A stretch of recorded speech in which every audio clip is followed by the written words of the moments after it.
भगवान श्री कृष्ण के चमत्कार और लीलाओं के बारे में कौन नहीं जानता। वो भगवान विष्णु के अवतार थे। वो जो चाहे वो कर सकते थे और कई मौक़ों पर किया भी था। लेकिन एक ऐसा मौका भी आया था जब श्री कृष्ण को रणभूमि छोड़कर भागना पड़ा था, जिस वजह से उनका नाम रण छोड़ पड़ गया। अब आप सोच रहे होंगे कि वो तो भगवान थे, फिर उन्हें किसी से भागने की क्या ज़रूरत थी। दरअसल इसके पीछे भी एक बेहद ही रहस्यमयी कहानी है, जिसके बारे में शायद ही आपको पता हो। ये कहानी कुछ इस तरह है कि एक बार मगध राज जरासंध ने भगवान श्री कृष्ण को युद्ध के लिए ललकारा, लेकिन वो सिर्फ अकेले नहीं बल्कि उसने श्री कृष्ण के खिलाफ युद्ध के लिए यवन देश के राजा काल्यवन को भी अपने साथ मिला लिया। दरअसल काल्यवन को भगवान शिव से ये वरदान मिला था कि ना तो कोई चंद्रवंशी और ना ही कोई सूर्यवंशी उसे युद्ध में परास्त कर सकता है। उसे ना तो कोई हथियार मार सकता है और ना ही कोई अपने बल से हरा सकता है। भगवान शिव से मिले वरदान के कारण काल्यवन खुद को अमर और अजेय समझने लगा। उसे लगने लगा कि कोई भी उसे युद्ध में हरा नहीं सकता और ना ही मार सकता है।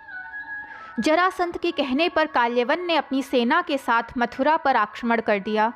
अब क्योंकि श्री कृष्ण जानते थे कि काल्यवन को वो अपने बल से मार नहीं सकते और ना ही उनका सुदर्शन चक्र उसका कुछ बिगाड़ सकता है, इसीलिए वो रणभूमि छोड़कर भाग गए और एक अंधेरी गुफा में प्रवेश कर गए। श्री कृष्ण जिस गुफा में जाकर छुपे, उसमें पहले से ही इक्ष्वाकु नरेश, मांधाता के पुत्र और दक्षिण कोसल के राजा मुचकुंद गहरी नींद में सोए हुए थे। दरअसल उन्होंने असुरों से युद्ध कर देवताओं को जीत दिलाई थी।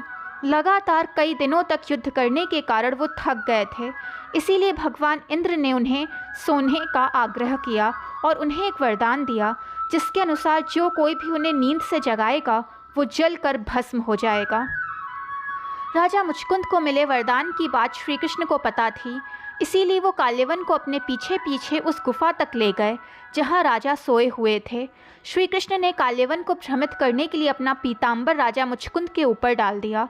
राजा को देखकर काल्यवन को लगा कि वो ही श्री कृष्ण हैं और उससे डर कर अंधेरी गुफा में छुप कर सो रहे हैं, इसीलिए उसने श्री कृष्ण समझकर राजा को नींद से उठा दिया। अब राजा मुचकुंद जैसे ही नींद से उठे, काल्यवन वही जलकर भस्म हो गया।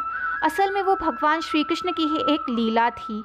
उन्होंने महाभारत के युद्ध में गीता का उपदेश देते हुए कहा भी था कि सृष्टि में जो कुछ भी होता है उन्हीं की इच्छा से होता है, तो जाहिर है काल्यवन का अंत भी उन्हीं की इच्छा से हुआ।